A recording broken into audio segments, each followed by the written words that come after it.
하나님의 말씀 창세기 15장 1절에서 7절까지의 말씀입니다. 구약성경 17페이지 창세기 15장 1절에서 7절까지의 말씀. 한 절씩 교독하겠습니다. 이후에 여호와의 말씀이 환상 중에 아브라함에게 임하여 이르시되 아브라함아 두려워하지 말라. 나는 내 방패요 너의 지극히 큰 상급이니라.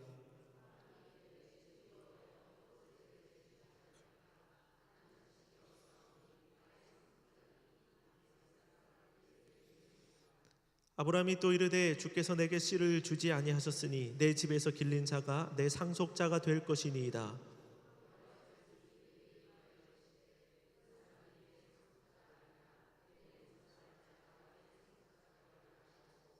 그를 이끌고 밖으로 나가 이르시되 하늘을 우러러 뭇별을 셀 수 있나 보라. 또 그에게 이르시되 내 자손이 이와 같으리라.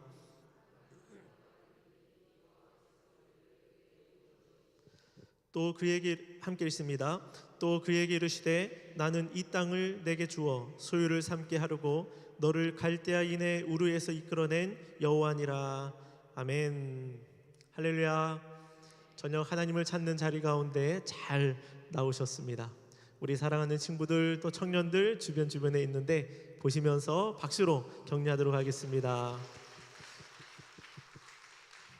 하나님께서 우리 친구들 크게 써주실 줄로 믿습니다.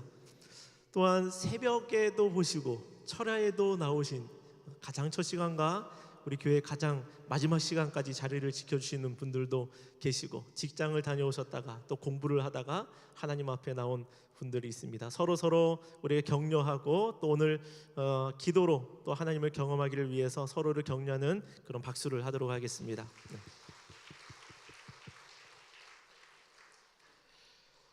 한 번 더 좌우에 계신 분들하고 이렇게 인사하면 좋겠습니다. 오늘 제목을 따라서 하나님의 창조적인 역사를 경험합시다. 아멘. 저희가 금요 기도회를 창세기를 통하여서 계속 하나님의 말씀을 받고 있는데요.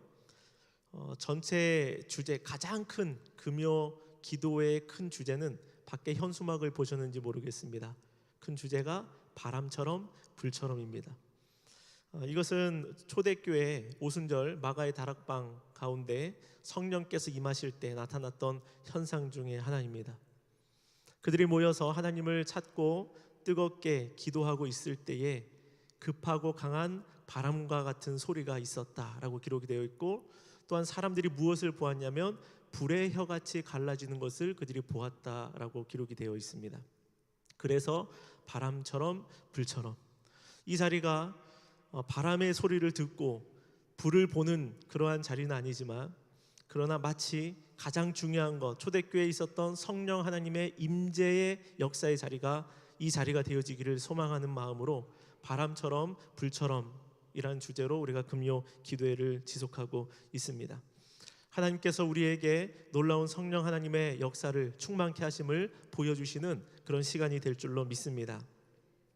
오늘 창세기의 말씀과 연관해서 대안이 아닌 창조라는 제목으로 하나님의 말씀을 전하고자 합니다. 이 말씀은, 이 제목은 하나님께서 우리의 모든 생각을 뛰어넘는 창조적인 해결책을 저와 여러분들에게 주시는 분이시다라는 주제를 담고 있습니다. 저와 여러분들은 인생길에서 종종 마주하게 되는 어려움들, 또한 장애물들이 있는데요, 그 앞에서 우리는 우리 나름대로 대안들을 찾으며 살아왔습니다. 그러나 하나님께서 보이시는 길은 우리의 생각이나 또 우리의 예상과 다를 때가 많이 있습니다. 어쩌면 저와 여러분들은 지금까지 계속해서 끊임없이 대안을 찾아 살아왔을지도 모릅니다. 대안이라는 게 무엇입니까? A가 아니면 B나 C를 생각하는 것이 대안입니다. 이게 안 되면 다르게 가면 되지. 얼핏 보면 주어진 상황에 순응하며 살아가는 것처럼 보여집니다. 그런데 다르게 보면 인간적인 대안들로 삶을 채우고 있는 거예요. 계속적으로 이거 아니면 저거, 이거 아니면 저거, 나의 생각과 나의 방편들을 만들어내고 있는 사람의 모습이라고 말할 수도 있습니다. 하나님께서는 인간들의 이러한 성향을 너무나 잘 알고 계십니다. 그렇기 때문에 아예 대안 자체도 세울 수 없는 그런 상황으로 우리를 이끌어갈 때도 있습니다. 오늘 말씀에 나오는 아브라함도 바로 그렇습니다. 뿐만 아닙니다. 성경 곳곳에 그러한 사건들로 가득가득 들어차 있습니다. 이스라엘 백성들이 출애굽하여 광야로 나아갈 때에 그들의 앞에는 홍해가 가로막고 있고 뒤에서는 애굽 바로의 군대가 그들을 성난 군대처럼 추격하고 있었습니다. 꼼짝없이 갇혀있는 상태, 대안이 보이지 않는 것입니다. 방법이 보이지 않습니다. 또한 우리가 기드온을 볼 수도 있죠. 가뜩이나 전쟁 앞에서 수적으로 열세인데 하나님께서는 전쟁에 나가는 군사의 수를 지속적으로 줄여가고 계십니다. 나중에는 300명만 남겨놓으십니다. 이 300명의 인원을 가지고 어떻게 전쟁을 치르라고, 대안조차도 마련할 수 없는 그런 상황입니다. 이 상황은요, 한마디로 하면 기적이 일어나야만 하는 상황입니다.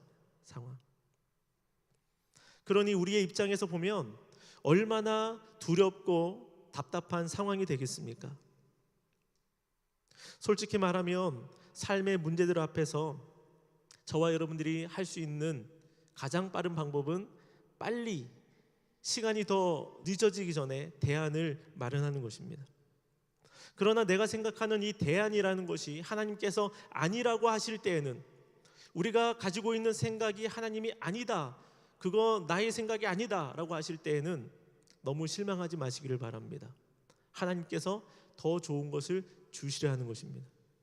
내 길이 막힐 때, 나의 기도가 멈추게 될 때에, 내가 지금까지 수고하고 노력해왔고 기도해온 것이 이제 더 이상 그것을 이어나갈 수 없을 그때에 우리는 실망하게 될 때가 많이 있습니다. 그러나 하나님께서 그 길을 막으신 것은 더 좋은 것이 있기 때문에 그것을 허락하지 않으신 것입니다. 아브라함의 대안을 거부하신 하나님의 뜻은 아브라함의 몸에서 태어날 자식에게 있었습니다. 하나님의 약속은요, 대안적인 약속이 아니라 그렇기 때문에 창조적인 약속입니다.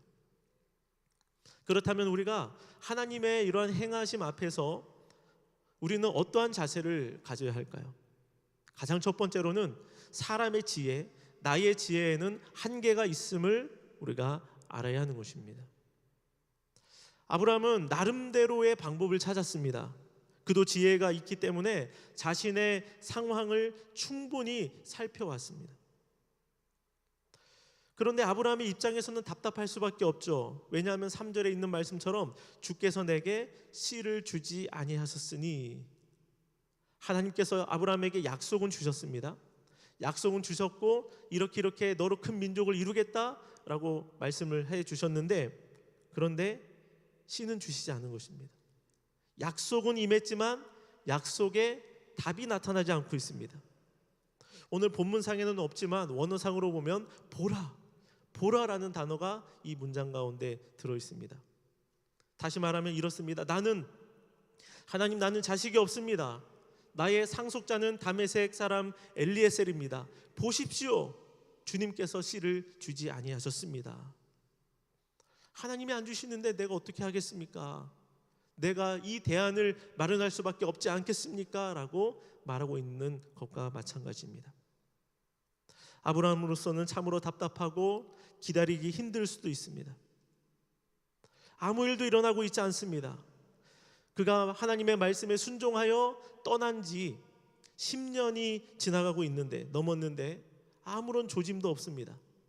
하나님의 말씀대로 큰 민족을 이루려면 지금쯤은, 그 말씀을 믿고 출발한 지금쯤은 자식이 한 타스 정도는 있어야 될 것 같습니다. 근데 10년이 지났는데도 없어요. 아무것도 없습니다. 그러면 어쩌라는 말인가, 이런 생각이 드는 것이죠.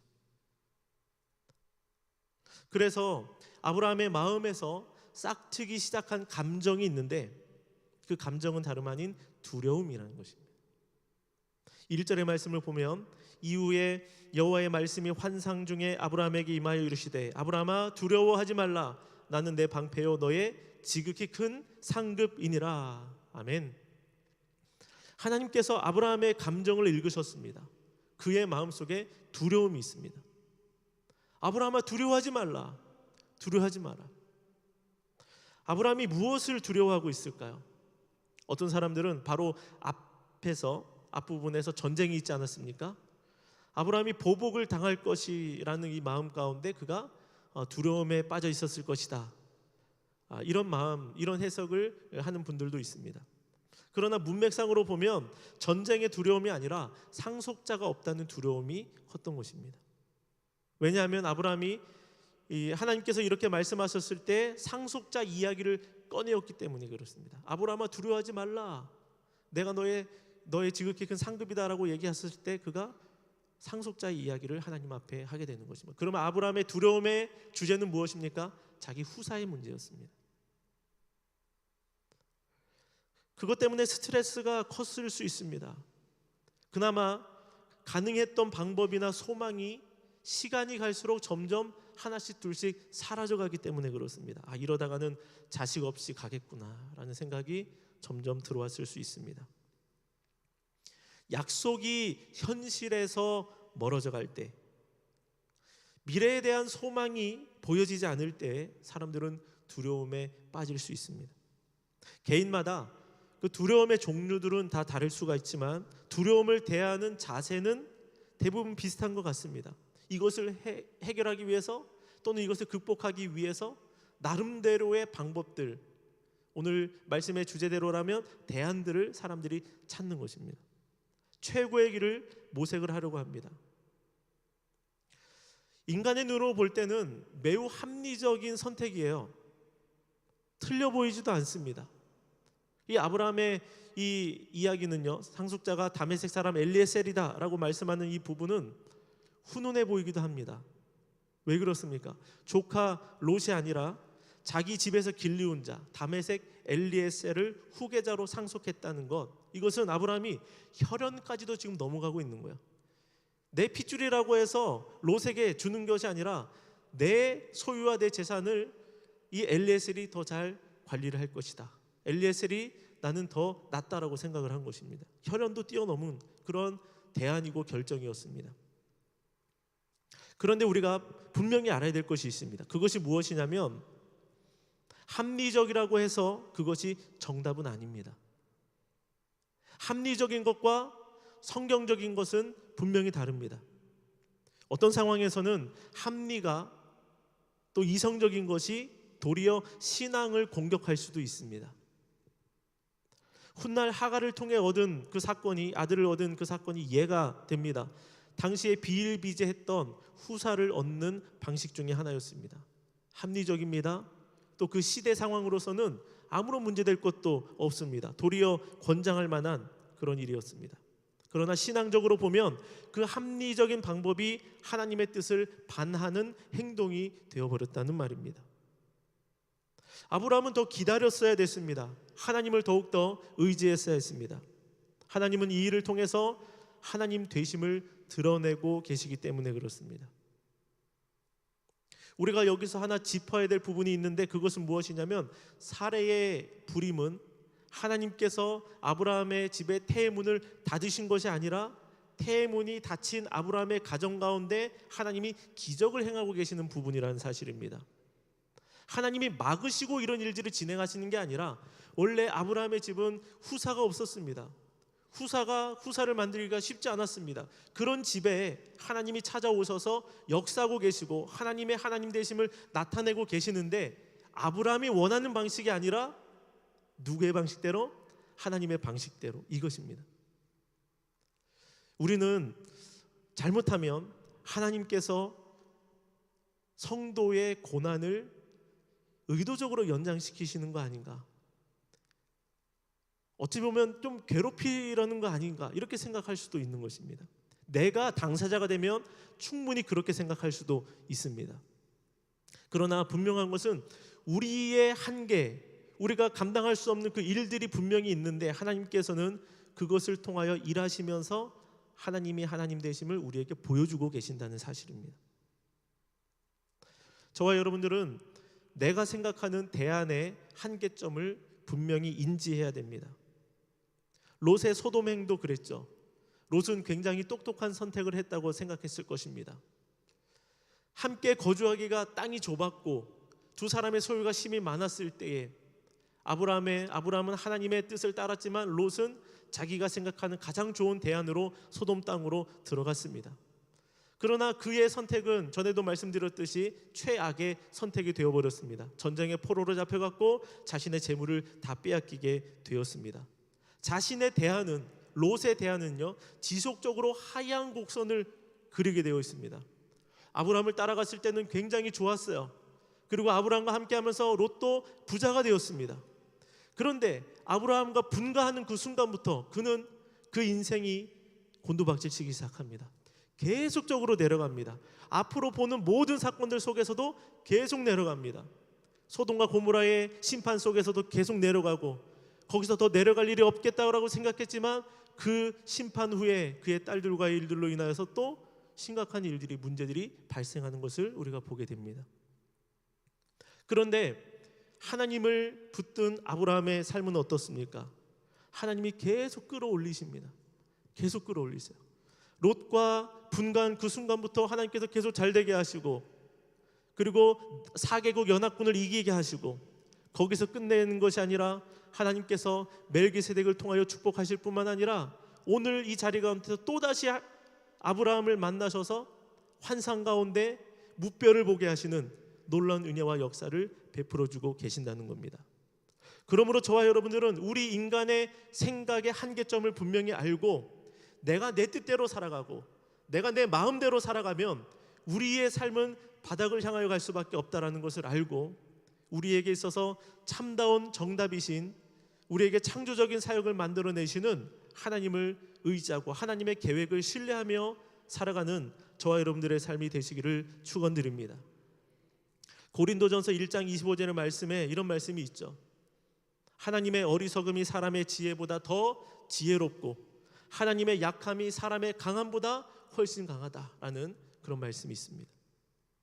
그렇기 때문에 우리는 나의 생각과 나의 지혜를 의지할 것이 아니라 언제나 하나님 앞에 겸손하고 하나님의 뜻을 붙드는, 그 뜻 앞에 순종하려고 하는 마음을 가져야 할 줄로 믿습니다. 1절 하반절의 말씀처럼 나는 내 방패요 너의 지극히 큰 상급이니라.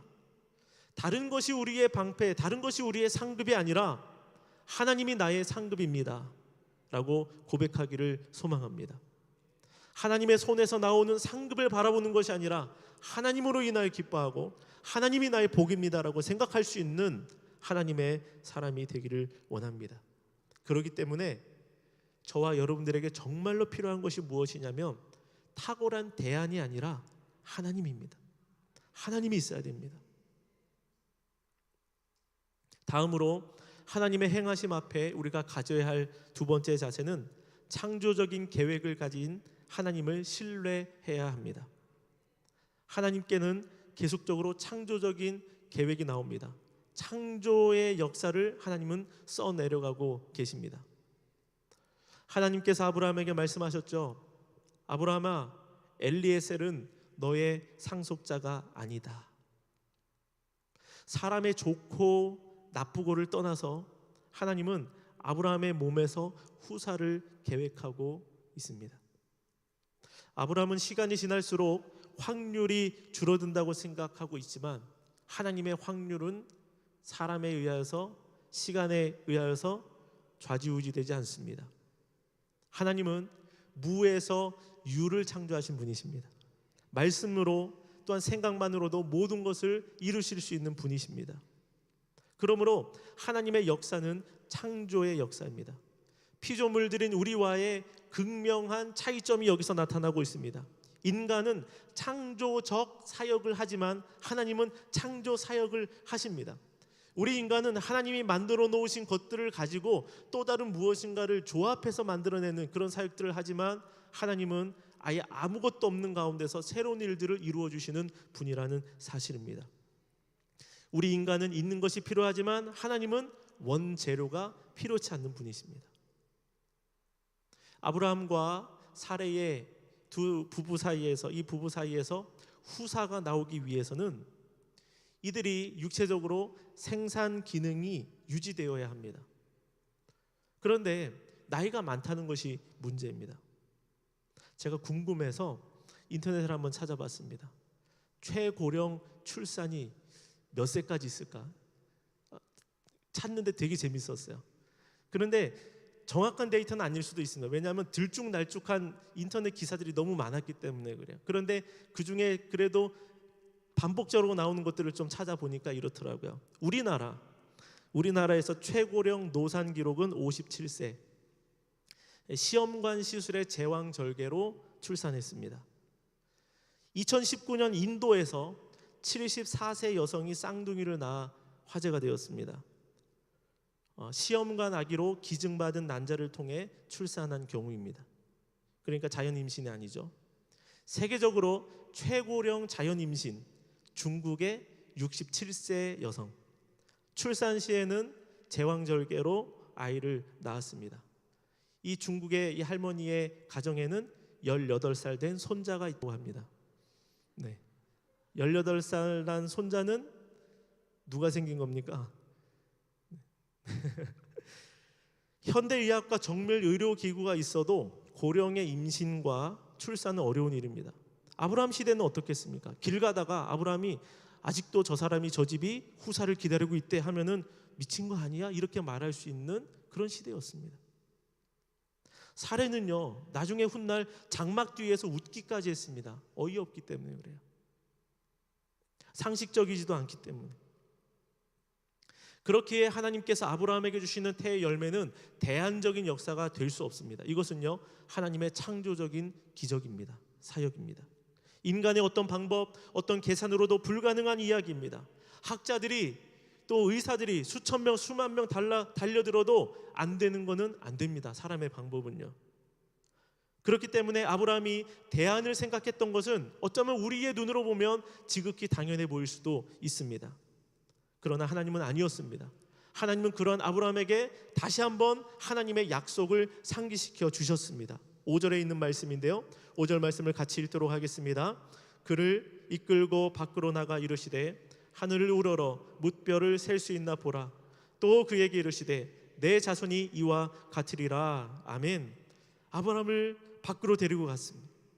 하늘을 보여주신 것으로 보아서 밤이었던 것 같습니다. 어린 시절에 시골에서 하늘을 바라보았던 기억을 여러분 생각하시기를 바랍니다. 요즘의 하늘 말고요. 어렸을 때 하늘을 바라보면 정말로 쏟아질 것 같은 하늘이었습니다. 별이 쏟아질 것 같고, 하늘을 이렇게 계속 쳐다보고 있으면은 또 한 번씩 이렇게 빛이 별똥별처럼 싹싹 지나가는 게 찰나에 보이기도 했습니다. 눈앞에 있는 것 같고 만져질 것 같은 그런 놀라운 환상을 하나님께서 아브라함에게 보여주시면서 너의 자손이 이와 같을 것이다 라고 말씀하고 계십니다. 그리고 너의 몸에서 날 상속자여야 한다라고 하나님은 가르쳐주고 계십니다. 이 말씀의 약속을 들었을 때, 하나님의 계획을 들었을 때에 가장 중요한 것은 나는 그 하나님을 얼마나 신뢰하고 있느냐라는 것입니다. 이 말씀을 주신 하나님을 내가 얼마나 믿느냐라는 것이죠. 하나님은 불가능한 일을 이루시는 분입니다. 구약과 신약의 수많은 말씀의 증거를 통하여서 우리는 하나님이 그러한 분이심을, 위대하신 분이심을 우리는 보아왔습니다. 홍해를 가르셨고 불가능한 전투를 이기게 하셨고 죽은 자를 살리셨고 오병이어 조그마한 음식을 가지고 수천 명을 먹이시는 기적을 행하신 분이십니다. 하나님을 신뢰하고 하나님의 약속의 말씀을 내가 얼마나 붙들고 있는지 여러분 나를 점검해 보시기를 바랍니다. 기도를 할 때도 마찬가지입니다. 기도하는 자세에서 드러납니다. 나는 나의 기도의 제목이 대안적인 기도로 가득 차 있는지, 아니면 나의 기도의 제목이 하나님의 창조적인 기적까지도 바라보는 그 기도로 차 있는지를 여러분 보시기를 바랍니다. 인간적인 수준에서 가능할 법한 기도만 지금 하고 있는 것은 아닌가요? 우리는 그것을 믿음으로 넘어서야 할 수도 있어야 됩니다. 하나님의 약속의 말씀을 붙들고 하나님이 행하시면 능치 못할 일이 없습니다. 이 마음으로 우리가 달려가기를 소망합니다. 하나님은 우리의 믿음의 분량을 보십니다. 내 입을 크게 열라 내가 채우리라. 너의 입을 크게 열라 내가 채우리라. 그럼 무엇이 적게 채워지고 안 채워졌다면 무엇이 문제입니까? 내가 입을 크게 안 연 겁니다. 하나님을 큰 기도의 제목, 이 기도 제목까지도 들으시는 분이라고 생각을 안 했을 수도 있는 것입니다. 내 속에서는요. 하나님께서는 지금도 우리에게 창조적인 역사와 응답을 주실 수 있는 분이십니다. 하나님이 행하시면 무엇이든지 내게 이루어질 수 있다라는 이 마음으로 우리가 오늘도 기도하는 자리 가운데 서기를 소망합니다. 마지막 세 번째로 하나님의 행하심 앞에서 우리가 가져야 할 자세, 두려움에서 믿음으로 나아가야 합니다. 한번 따라해 보실까요? 두려움에서 믿음으로. 네. 두려움에서 믿음으로 나가야 됩니다. 하나님을 처음 만나는 이 아브라함은요, 두려움의 감정이 그 속에 컸지만 이제는 믿음으로 서고 있습니다. 하나님께서는 아브라함의 두려움을 믿음으로 바꾸어 주셨는데 무엇이 그렇게 하도록 했습니까? 두 가지입니다. 하나님을 경험케 하셨습니다. 환상 중에 그에게 나타나셨고, 그리고 무뼈를 데리고 나가셔서 무뼈를 보여주셨습니다. 경험입니다. 또 하나는 약속의 말씀을 통하여서 그렇게 해주셨습니다. 미래에 대한 두려움, 막연한 두려움, 염려가 우리 삶 가운데 찾아오게 될 때에 우리는 하나님을 경험하는 자리 가운데 서야 합니다. 또 하나는 하나님의 약속을 펼쳐서 읽으시기를 바랍니다. 근심이 마음속에 가득 차게 되어질 때에 하나님의 성경의 말씀을 펴서 읽어 나가시길 바랍니다. 하나님께서 우리에게 두려움이 아닌 믿음으로, 확신으로 바꿔주시는 역사를 더하여 주십니다. 이삭을 낳기까지는 더 오랜 시간을 기다려야 했지만 하나님의 계획은 분명하고 또 흔들림이 없습니다. 하나님은 이 아브라함을 위하여서 때를 당기지는 않으셨습니다. 다만 아브라함이 견딜 수 있도록 그를 다독여 주셨고 그의 믿음이 생길 수 있도록 돌보아 주셨습니다. 믿음은 하나님의 말씀을 내 것으로 삼는 것입니다. 믿음이 크다는 것은 하나님의 말씀을 세게 굳게 붙든다는 이야기입니다. 믿음이 적다는 것이 무엇입니까? 믿음을 어떻게 봅니까? 하나님의 말씀을 대충 붙들고 있으면 그것은 믿음이 적은 것입니다. 아브라함은 지금 하나님을 경험하면서 그의 믿음이 견고해지고 있습니다. 하나님께서 아브라함을 기다리게 하신 그 이유가 무엇일까요? 하나님의 능력이 부족해서도 아닙니다. 준비 기간이 필요해서도 아닙니다. 이 창조적인 역사에 아브라함이 아직 준비되지 않았기 때문에 그렇습니다. 아브라함은 하나님이 씨를 주시지 않았다고 이야기를 하지만 정말로 옳은 그 답은 무엇이냐면 아브라함의 부족함 때문이었습니다. 그랬던 아브라함이 환상을 보고 완전히 바뀌게 되었죠. 그리고 6절에서는 이렇게 말씀합니다. 아브라함이 여호와를 믿으니 하나님께서 이를 그의 의로 여기시고, 아브라함이 하나님의 말씀을 믿고 하나님이 보여주신 환상을 붙들었더니, 믿었더니, 굳게 잡았더니 하나님께서 이것을 그의 의로 여겨 주셨습니다. 이 말씀은요, 이 창세기 15장 6절의 말씀은 창세기에 기록된 최초의 칭의의 기록입니다. 아브라함이 하나님의 약속을 믿었습니다. 하나님은 이것을 의로 여기셨습니다. 아브라함이 의로워서가 아니라 하나님께서 그렇게 인정을 해주신 것입니다. 믿음을 인정해 주신 것입니다. 의로운 것은요, 율법을 지켜서 생기는 것이 아닙니다. 하나님의 말씀을 믿기 때문에 우리가 의롭게 되는 것입니다. 그러므로 저와 여러분들은 이 의로움을 행위로 접근해야 할 것이 아니라 이 의로움을 믿음으로 접근해야 될 줄로 믿습니다. 하나님께서는 이 믿음을 보이신 아브라함에게 7절에서 나는 이 땅을 내게 주어 소유를 삼게 하려고 너를 갈대아인의 우르에서 이끌어낸 여호와니라 라고 말씀하십니다. 아브라함의 믿음의 고백대로 하나님은 자신의 이름을 걸고 나는 너를 갈대아 우르에서 이끌어낸 여호와다. 내가 너와 함께 있고 그 여호와가 내가 너와 약속을 맺었고 이 일들을 이루어 갈 것이다 라고 하셨을 때 아브라함은 그것을 나의 것으로 붙든 것입니다. 하나님께서 아브라함에게 다른 이름을 이야기하지 않으셨습니다. 엘리에셀이 아니다. 너의 종 엘리에셀을 통하여서 내가 일하려고 하는 것이 아니다. 나는 다른 대안이 아니라 나는 너의 몸에서 태어날 자녀를 통하여서, 아들을 통하여서 이 일들을 행할 것이다 라고 말씀하고 있는 것입니다. 이 내용에는요, 복음이 들어있는 것입니다. 복음이 여기에 있습니다. 왜 그렇습니까? 다른 이름을 가지고 하나님께서 구속사를 이루지 않으십니다. 아브라함에서 나중에 태어날 이삭을 통하여서만 하나님께서 일을 행하고 계시고, 그 이삭을 통하여서 구원자를 보내주시려고 주님께서 계획해 놓으셨습니다. 하나님은 저와 여러분들에게도 마찬가지입니다. 다른 이름을 우리에게 주신 일이 없습니다. 사도행전 4장에 나온 말씀대로 천하 만민 중에 구원받을 만한 다른 이름을 우리에게 주신 적이 없습니다. 그렇기 때문에 구원을 받는 자리 가운데, 영생의 길에 들어가는 자리에 우리가 하나님의 아들 예수 그리스도 외에 다른 대안, 다른 이름을 찾아서는 안 될 것입니다. 오직 예수 그리스도를 통하여서만 우리에게 주어진 생명의 길입니다. 하나님에게 있어서 가장 확실한 창조의 사역은 무엇입니까? 그 아들 예수 그리스도를 통한 십자가의 구원, 이것이 하나님께서 우리에게 주신 가장 위대한 창조의 역사라는 사실입니다. 이 예수 그리스도의 이름이 오늘날 저와 여러분들 안에 새겨진 하나님의 방법입니다.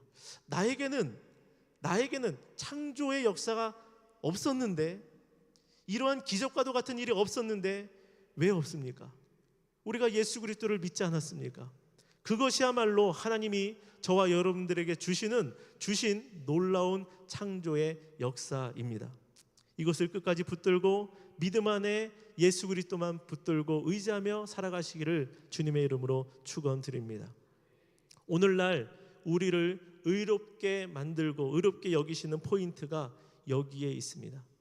아브라함이 하나님의 약속의 말씀을 붙들었을 때에 이것을 그의 의로 여기셨던 것처럼, 오늘날 저와 여러분들도 하나님의 창조의 역사이신 예수 그리스도를 하나님의 아들이며 유일한 구원자로 끝까지 붙들고 확신하며 나아갈 때에 그것을 저와 여러분들의 의로 하나님이 여겨주시는 것입니다. 다른 행위가 아닙니다. 다른 세상의 대안들이 아닙니다. 예수 그리스도를 붙들고 믿음 위에 견고히 서는 저와 여러분들의 삶이 되시기를 주의 이름으로 축원드립니다. 그 이름을 믿는 저와 여러분들이 이제는 하나님 나라의 상속자로 서게 되었습니다. 우리 하나님은요, 대안적인 해결 정도가 아니라 상상할 수 없는 놀라운 세계로 저와 여러분들을 인도해 가십니다. 불가능 속에서도 하나님은 위대한 일들을 이루어 주십니다. 예레미야 33장 3절의 말씀인데요, 우리 같이 이 말씀을 힘차게 힘있게 같이 읽도록 하겠습니다. 너는 내게 부르짖으라. 내가 내게 응답하겠고 내가 알지 못하는 크고 은밀한 일을 내게 보이리라. 아멘. 너는 내게 부르짖으라. 내가 너에게 응답할 것이다. 너가 알지 못하는 크고 은밀한 일을 너에게 보이리라. 너가 알지 못하는 크고 은밀한 일이 무엇입니까? 사람의 대안이 아니라는 것이죠. 사람의 생각이 아니라는 것이죠. 하나님의 창조의 역사를 우리의 삶 가운데 보여주신다는 그런 뜻입니다. 오늘 우리가 어떤 기도의 제목들을 가지고 왔든지 우리가 하나님 앞에 대안적인 그런 기도의 제목을 올리는 것이 아니라 더 크게 구하시고, 하나님께서 행하실 때 가장 우리가 생각할 때 좋은 것을 구하시되 하나님이 최고의 것으로, 나의 생각을 뛰어넘는 것으로 우리에게 갚아주시고 우리에게 찾아와 주시기를 바라는 그 마음으로 하나님을 찾으시기를 주님의 이름으로 축원합니다. 하나님이 일하시면 우리도 깜짝 놀랄 만한 크고 은밀한 일들이 우리의 눈앞에 실제로 보여지는 때가 분명히 임할 줄로 믿습니다.